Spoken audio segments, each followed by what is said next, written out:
Hey guys, John from the Crafting Brothers here. I've got an interesting challenge put on my plate this week.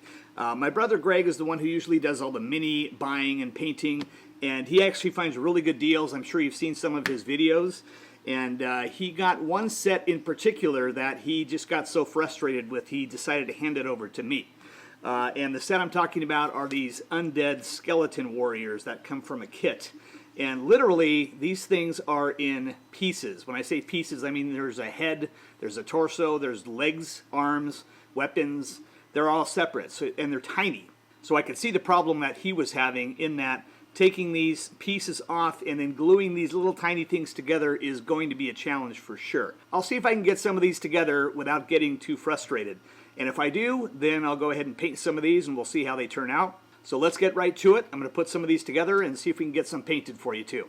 Okay, let's take a look at some of these characters here. And right off the bat, you can see that some of these are more put together than others. You've got some torsos, and then you've got legs, and some of these are almost all the way put together, but you do have to assemble some of these. Holding one of these up here, you can see that the torsos are already there, so you just have to put on some hands and a head. So that doesn't look too difficult. This one over here, we've got same thing, torso, hands, but the figures, the bottom part of these figures are already on the base, so that is a good thing, and it doesn't look like this is going to be too difficult. I'm not going to put all these together. I'm just going to choose the ones that I think look the coolest, and we'll start with that. Let's see, where am I going to start? I guess I'll start, we'll go back to the big one up here, and we'll start with some of these undead skeletons here. Just noticed on this one, I didn't see this at first, but if I turn it around, there's actually a little notch in there, which matches up to some of these torso tops here. So that actually makes it a lot easier. We don't even have to glue this if we don't want. It looks like we might be able to swap these torso parts on and off if you want to, after these are painted, if you want to, well, maybe I will have to glue them on after all. But it's pretty cool. I like this because it looks like you can swap out different torsos with the upper body parts, and if those will stay together, then we probably don't have to glue it. So I'll have to see how that works out. Here's everything all cut out. I've got the torsos, I've got the lower torso and the upper torsos all sort of lined up here. There's definitely some mixing and matching that it looks like you can do, so I'm not sure exactly what I'm going to do with that. I've got all of the swords and spears cut out, along with a pile of miscellaneous stuff here, so I'm not sure exactly what I'm going to do with that.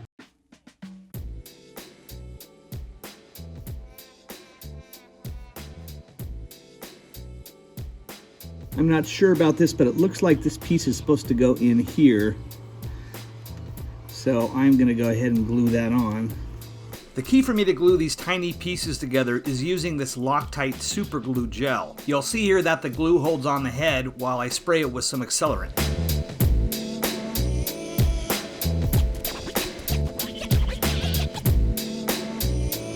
Now this looks like half of a skeleton creature.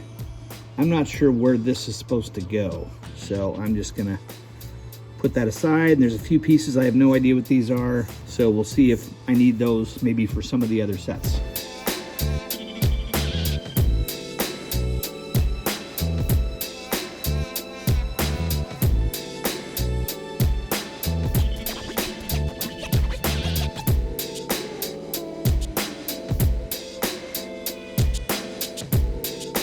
Here is our undead army so far. It's a small army, but they look really cool. Let's get these primed and painted up and see how they turn out.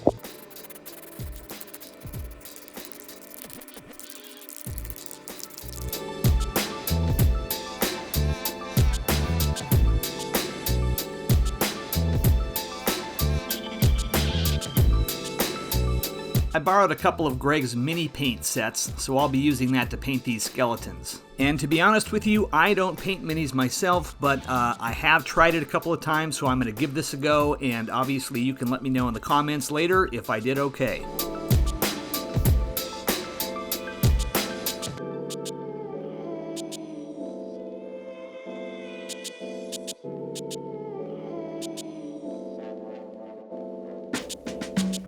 I'm going to use metallic paint for the shields and weapons, so I'll do this like an assembly line for each skeleton.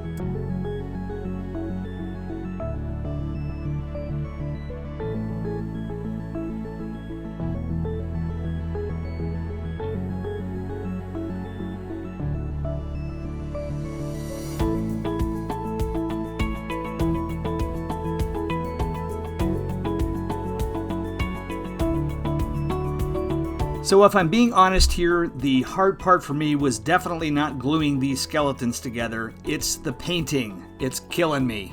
I didn't realize how precise you have to be, so I'm definitely struggling here.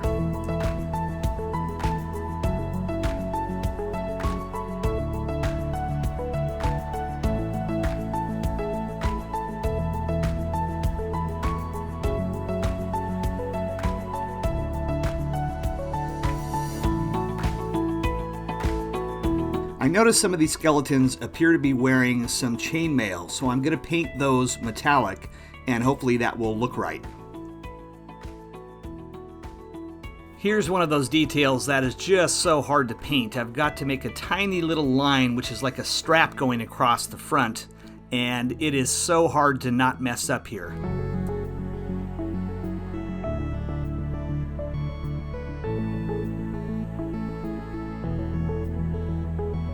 Okay, here's how they look so far. I'm almost done painting. I'm going to do some dry brushing and then a final wash, and we'll see how these turn out.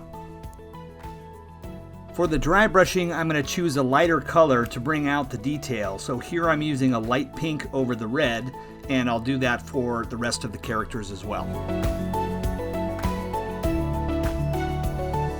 I decided to paint the rim around the bases black, and then I'm going to paint the top of it dark brown.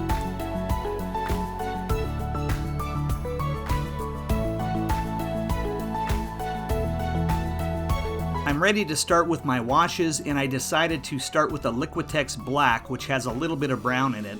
Then I'm going to do a second wash with just the brown only, and that's to enhance the skeletons.